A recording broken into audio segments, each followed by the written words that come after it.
Hello and welcome to an evening with Nancy Kilpatrick doing a live reading. This is live on May 9th, 2023 at 6 p.m. Eastern. And my name is Mark Leslie Lefebvre, and I am honored to host Nancy in this virtual graveyard. Nancy, you're going to be treating us with something a little bit spooky tonight, aren't you? I hope so. What are you going to be reading from?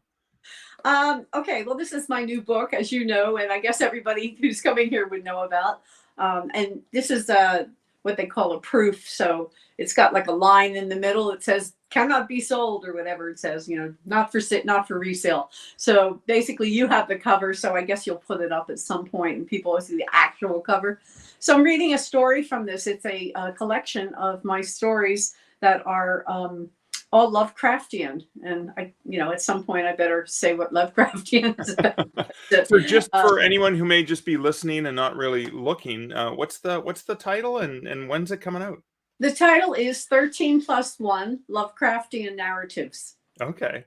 So, I get 13 as the, unlucky number, but what's the +1? Is there some sort of Lovecraftian reference there?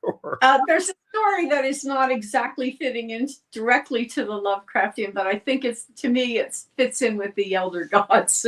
So I threw it in there. That is cool. All right, we're going to jump right into the reading. And then if people have questions, I do want to say, if you have any questions, post your comments, whether you're watching this on YouTube or Facebook.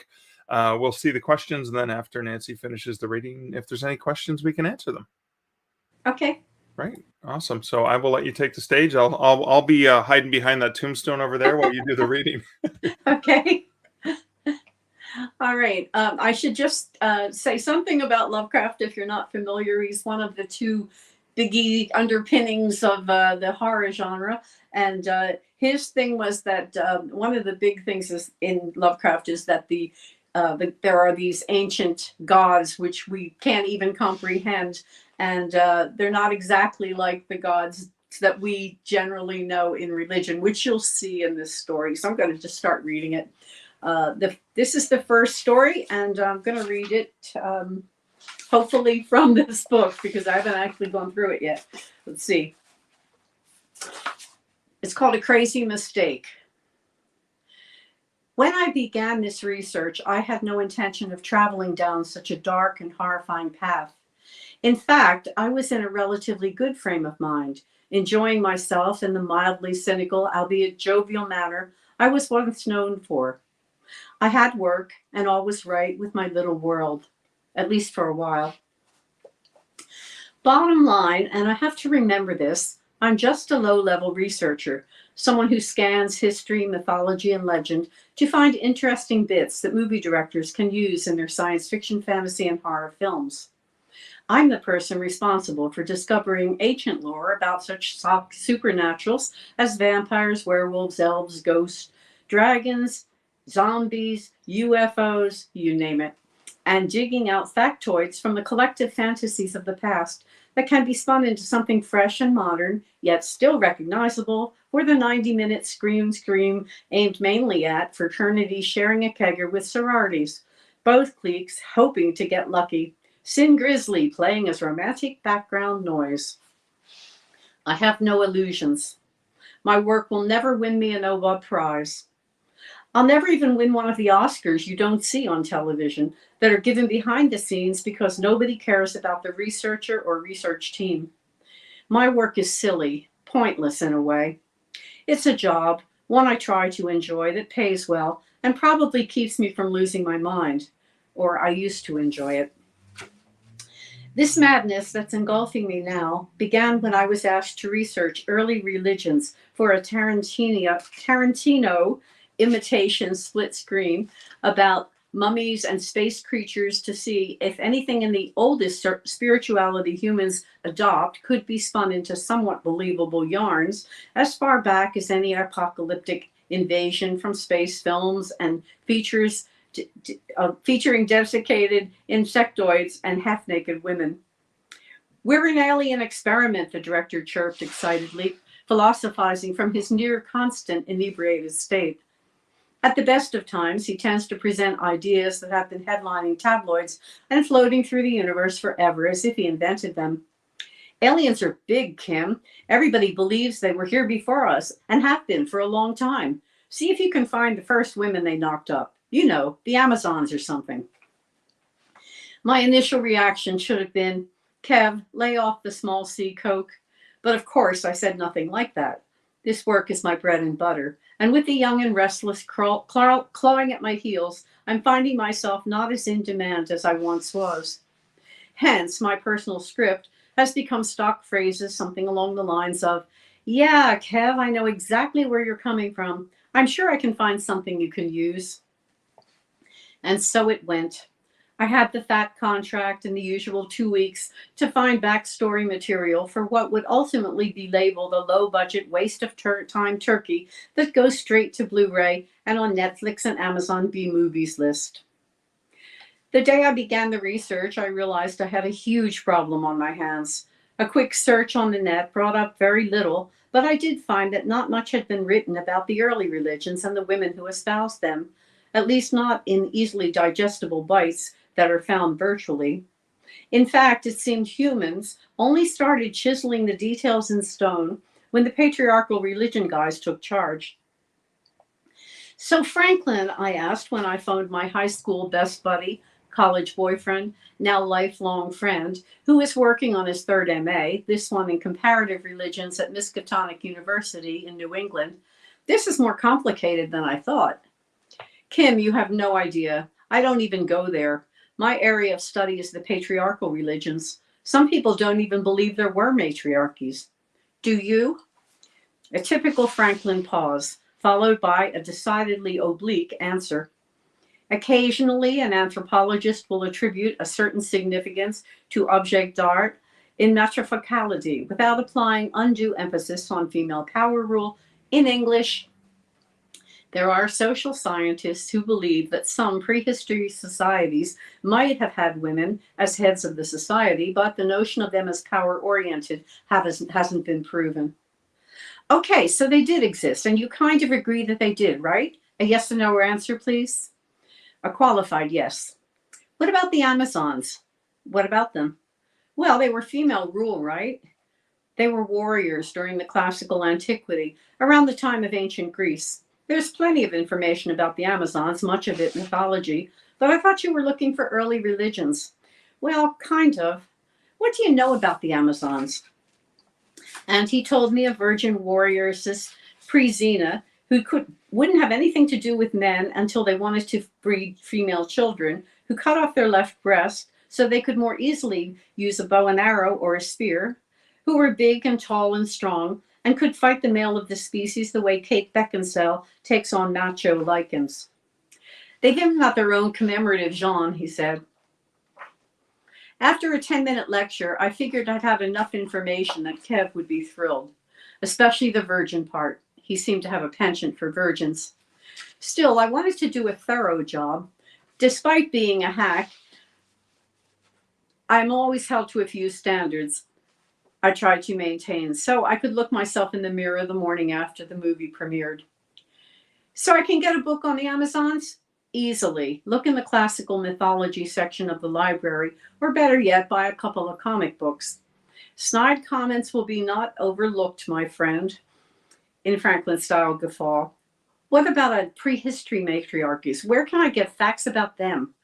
Nowhere. Well, if they existed, they're assumed to have existed from the pottery and clay figures left behind that predate recorded history. There's nothing written about them? There are a few books that postulate their existence based on these finds, and also looking at what we know about early female-based goddess-worshipping cultures usurped by aggressive northern patriarchal cultures and their religions conquering, if you will, of the more feminine societies and changing the notion of a deification by 2400 BCE. For example, the Mesopotamians, a patriarchal culture with male deities invading Egypt around 3000 BCE. From what we can ascertain, prior to that time, goddesses and goddess-based religions ruled alone. Most of the time, their son is their lover. Ick! And gradually, through the influence of the patriarchal societies that conquered, over time that young male figure ascended to power while the female's power declined. That took place in the day-to-day lives of ancient Egyptians too, where the line was previously mother kinship, going through the females, the women transacting business while men were occupied with weaving and other artistic endeavors. But regarding the gods, we know, for instance, that in ancient Egypt, the female deity, Set, Isis to you and most people, had a son or brother consort, Osiris. In 3000 BCE, Osiris had risen to ruler, with Isis identified as his sister, who he married. So, voila, her position was more or less usurped. Yeah, the glass ceiling of the goddesses. Anyway, what books? He gave me a list of a dozen volumes, starting with one published in 1861. Johann Jacob Bachofen authored Mother Right, an investigation of the religious and juridical character of matriarchy in the ancient world. It's the Bible, he said. Although Bachofen's book had a fair following over the next few generations, Franklin assured me I probably wouldn't find it for sale. It's long out of print, even the modern reprintings, but you might find a used copy if you do a search, and you can surely track it down in the stacks of a university reference library. Which would mean a trip back to the East Coast to see you if I had more than 2 weeks, which I don't. Worry not, Kim. I'm busy as the proverbial bee. It isn't that I wouldn't love to hang out with you too, but even if I had a month, I'm jammed up with seminars and I'm in the middle of writing my thesis. This phone call is about all the time I can spare. Oh, I said a little grumpily. Well, I guess I can save the airfare. Don't be petulant. It doesn't become you. And you know I'd see you in a New York minute if I could. I know. I'm sorry, Franklin. Sometimes I just miss the old days. I miss you. Another pause. This one his now what do I say hesitation. I'm the one who broke it off.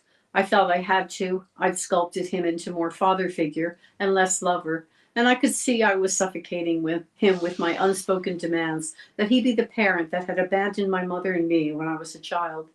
He had to focus on school. I understood that, at least intellectually. Emotionally, I felt deserted. One day, I packed a suitcase and moved to LA. I got work in the film industry, spending my days and nights contributing to the cesspool of cheap B and lesser grade movies for the entertainment of the lowest common denominator, which career move effectively buried my feelings. Franklin's the one who carried the torch for a long time. Despite that, he forgave me eventually, and we've been best friends since. So those books, I reminded him, on matriarchies, what can I get my hands on? Yeah, he said, his voice a little strained, but he was on familiar turf again and quickly directed me to 2 specific volumes on the list. Modern research began with Bachofen, but the newer versions, mainly by women, most written when feminism was first gaining ground in the 1970s, were scholarly enough that likely they had based their good research on using the older tomes, saving me the time and energy. I called around and found When God Was a Woman by Merlin Stone at a women's bookstore in Berkeley and had them shipped to me overnight. We're good, I asked, as I ended my conversation with Franklin. Always, Kim. Let's try to get together when you have a break from your courses, maybe in the summer. I'd like that. But listen, if you hit a snag, call me. I didn't mean to sound unavailable to you. I know, me too with you. The book turned out to be a hard slog for me. Never of an academic bent, the various names of early female deities and the names of ancient societies began to blur quickly in my mind. Where was Samara again? Who was this worshipped goddess named Astari, also known as Inanna, Nut, Anahita, Ishtar, Adaret, Hathor, and a dozen other names revered throughout the Middle East in the past? The author traced some of these deities back to carvings from the Neolithic era, 7000 BCE, and some even back further to the 25,000 BCE and the Upper Paleolithic cultures, and a bit of this early artworks was still extant. These were the figures Franklin told me about, 1 or 2 of which I'd seen on the net, and which I was now viewing photographs of in the book. Everything from anorexic stick figures to images which looked as if they needed stomach stapling by today's standards.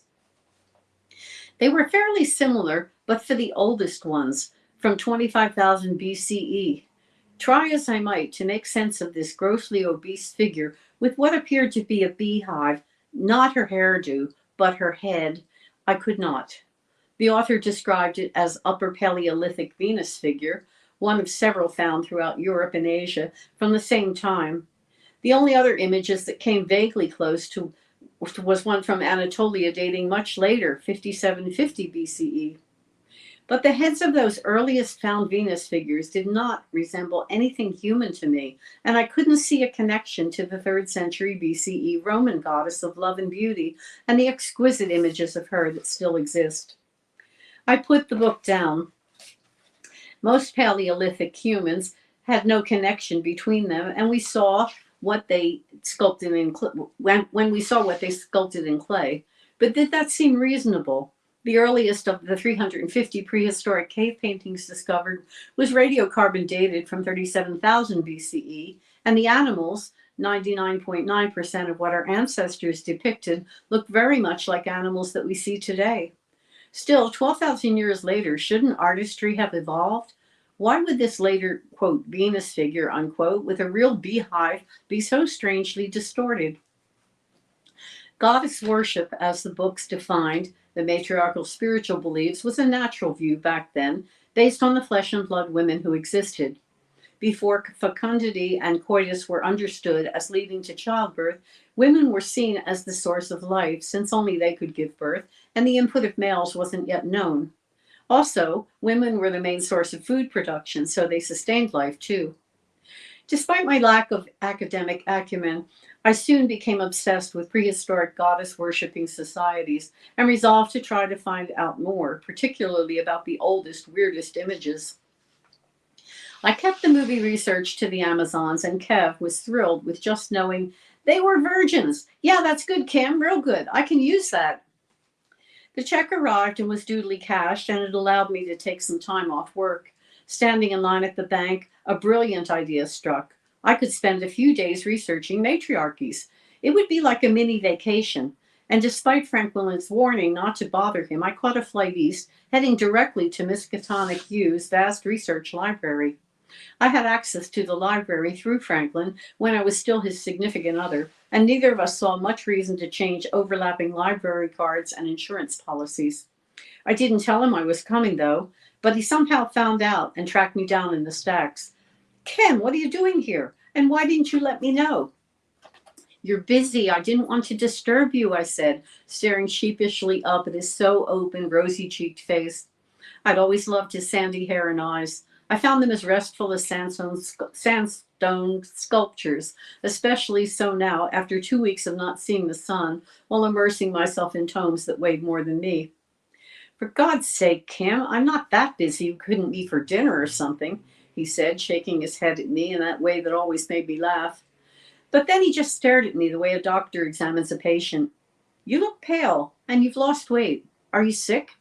No, a little tired maybe. You look like you haven't eaten in days. Come on, I'm buying dinner. An offer I can't refuse, I said. He watched me place the book that I was about to reread onto the librarian's cart. He tilted his head and read aloud, The Great Old Ones. What's this about, Kim? I'll tell you over supper. We ate at the student cafeteria. He had meatloaf. He always had meatloaf when it was available. I was still a vegetarian and ordered a plate of vegetables of the day, but felt too agitated to do more than pick at the food. Franklin, that book, the one I saw? Yeah, it's from the mythology section, the story of how life on Earth began. There's no shortage of theories, he said, stuffing his mouth with gravy-soaked mashed potatoes. This one's pretty bizarre. It talks about extraterrestrials. Those are the great old ones. They arrived long before there was anything on this planet, or maybe there was some life. There are several myths. No shortage of mythos either. In fact, they're the ones who created life, a creation mythology. Kind of, but it's different. I mean, you know about religions, right? Why did God create humans? Lots of theories there too, as many as there are religions. Give me some examples. Are you going to eat your peas? I shoved my plate towards him, and he scooped up teaspoons of gray-green canned peas, then stared lustfully at my carrot coins. Well, the Judeo-Christians, it's man in his own image. That's a classic. The Hindu god Brahma is said to have created the universe with some help. They don't know why, but the general feeling is that everybody had the best of intentions. The Muslims believe that Allah is manifesting his might and will through us as conscious beings so that we will know and love him and one another. The Buddhists say the beginning of this world is inconceivable. No beginning, no end, no reason. The matriarchies you were so hot about a few weeks ago, it seems they made a connection between these cycles of birth, life, death, rebirth, and the birth of the universe. Okay, but none of this sounds bad. He stopped chewing and thought about it. No, I guess it's not. It's all good. But what about a religion that believes their God or gods just, I don't know, made life, but it was a mistake? That's pretty far out, Kim. This book, The Great Old Ones, that's exactly what it suggests. That there were these aliens that have always existed and they just go around doing things without any real intent. Well, maybe there's an intent to have fun, like play practical jokes on each other or play games, maybe malicious. And sometimes they do something and it's a mistake, like making us. We're a mistake or a nasty joke, and they don't really care. That doesn't sound like any religion I've studied. I know, this is so weird. They didn't create us for any good reason. And you know what else, Franklin? The book, it refers to an expedition from the 1930s that started out at this very university from Miskatonic, and they discovered remains. Some scientists from here went to Antarctica and they found these gods or maybe creatures they created. They might have found the great old ones. Franklin put down his fork and eyed me the way people stare at a woman who might be losing her mind. Okay, Kim, you're going off the deep end with this. What I'm going to do is ferret out more information about these great old ones. I want to know what and why they created Earth. Look, come to my place. We'll have some wine and relax, and you can tell me more about all this, he said. The library was closed, and I thought maybe relaxing wasn't such a bad idea. I was tired, physically and mentally. All right, but I need to be at the library when it opens. I don't want anyone else getting to that book before I do. As we exited the cafeteria, Franklin said, Kim, do you think that's likely, an esoteric volume like that? You never know who is interested in what, Franklin. The more I investigate this, the more I feel I'm on the edge of a breakthrough. Just so it isn't a breakdown, he said in a soft voice, then draped his arm around my shoulder, just like the old days. So that's about half the story. Anybody have any thoughts or questions or whatever? Feel free. Comment from Thomas says, wonderful, love you. Has commented just around the time you started reading. I didn't want to pop it up until after you finished. Thank you, Thomas.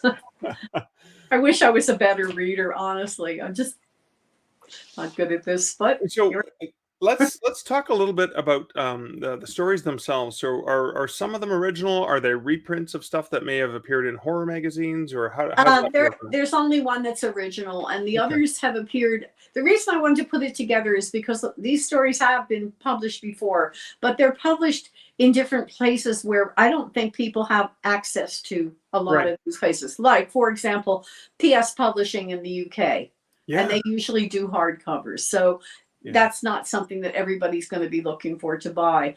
And then, they're from various places. Yeah. Okay. And so this is going to be available in ebook format as well as in paperback. Yeah. Right now it's out in ebook. If people want to go to Amazon or the other places like Kobo and Barnes & Noble and all those places, even some libraries. So it's out in ebook, and I'm struggling with the print book at the moment, which will be coming out soon. There's more moving parts in that print book, right? Yeah, I think so. So this is what I was reading from, is sort of really glaring on colors on the page. Yeah, let me pop that up. I should have picked the cream instead of the bright white.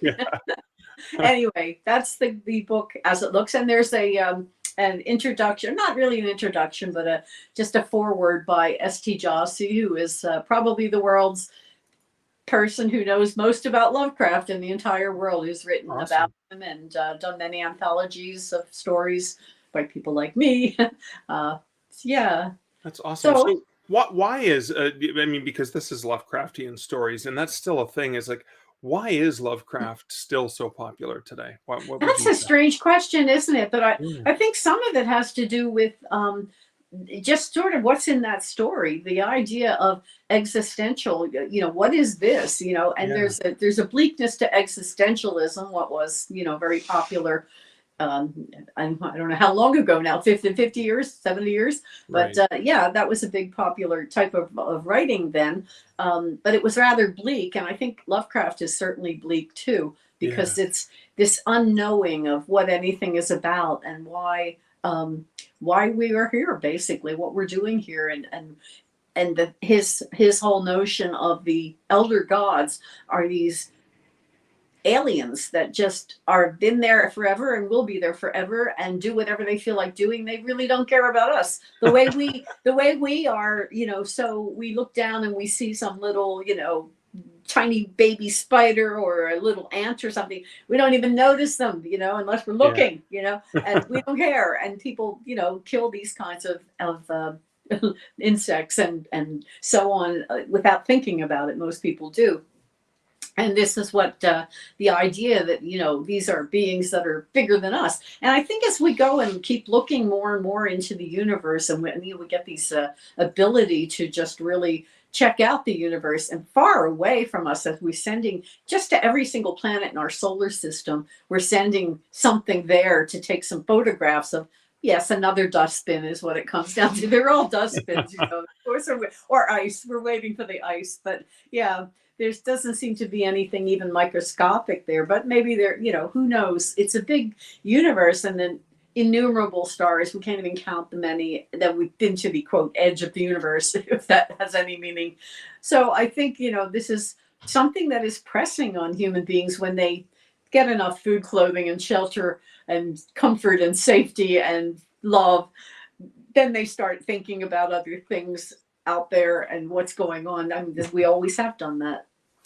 Wow, that is awesome. Thank you. I love the way you tied a lot of that into the discussion that they had about the various different religions and theories of the origin of us, the origin of the universe and stuff. Is there a particular Lovecraft story that you would say, like, if somebody's never read Lovecraft, like, this is the one that you really need to. This is the Lovecraft story. If you only read one, what is there one that you have, like, a favorite? I think the Mountain of Madness, which is what is this is the story in the Antarctica, and there that's was Lovecraft's story. Right.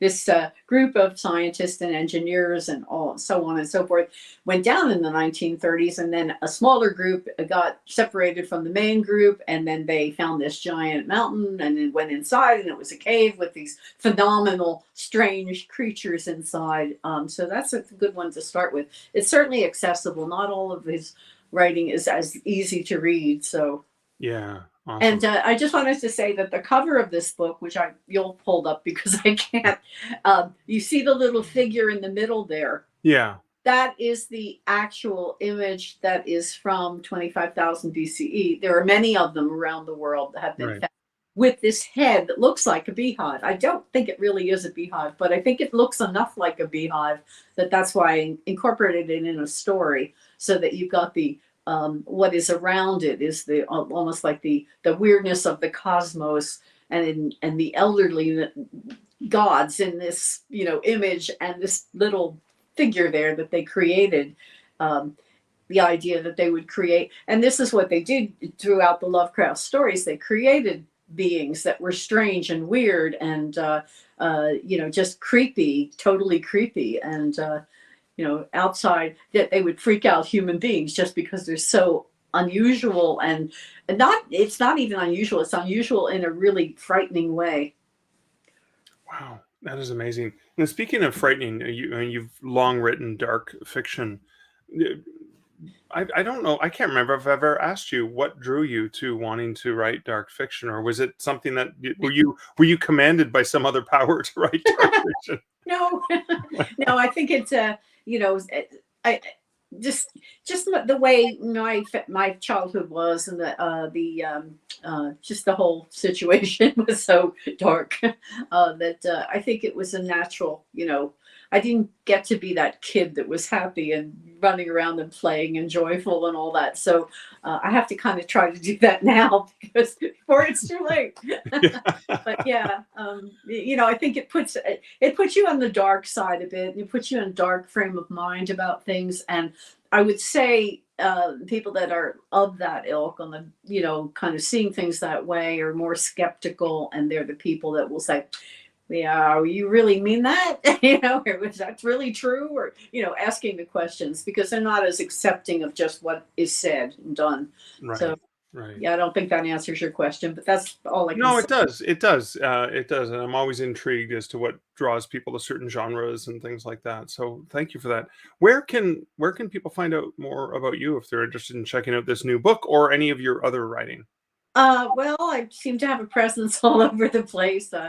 On Facebook, vaguely on Twitter. I don't know what's happening on Twitter anymore, so I just don't. I just go there and post something. I don't think it goes anywhere, and anybody Yeah. sees it. I didn't pay for the blue dot or whatever it is. Blue. I think it's a tick mark or Check something. mark. Yeah. Yeah, whatever. So. Yeah, so I'm here, there, everywhere. I've got a newsletter. I have a website. If anybody wants, there's my website. Anybody wants my newsletter, they just can go to my website and they can see a bunch of books that I've done. And there's a form there. They can just put their name and their email address and click send, and they'll get on the newsletter. So Awesome. Awesome. to see what I do. Yeah. And that's nancykilpatrick.com for anyone who is just listening and not watching. That is awesome. And we do want to mention and say a huge thanks to the Canada Council for the Arts for this live rating. And this is through the Writers Union of Canada. And that's Yeah. how you applied for this. And Yes. we're very, as writers in this country, as artists, as creators, we are very appreciative of the amazing work done by Absolutely. Writers Union. Absolutely. Yeah, Yeah, this wouldn't and be happening without that. And I have to thank, well, two people. I'm going to thank Istvan Kadar, who did the design of the cover, which I think is amazing. First time I've ever used color. But that's all right. You know, and no vampires in this book.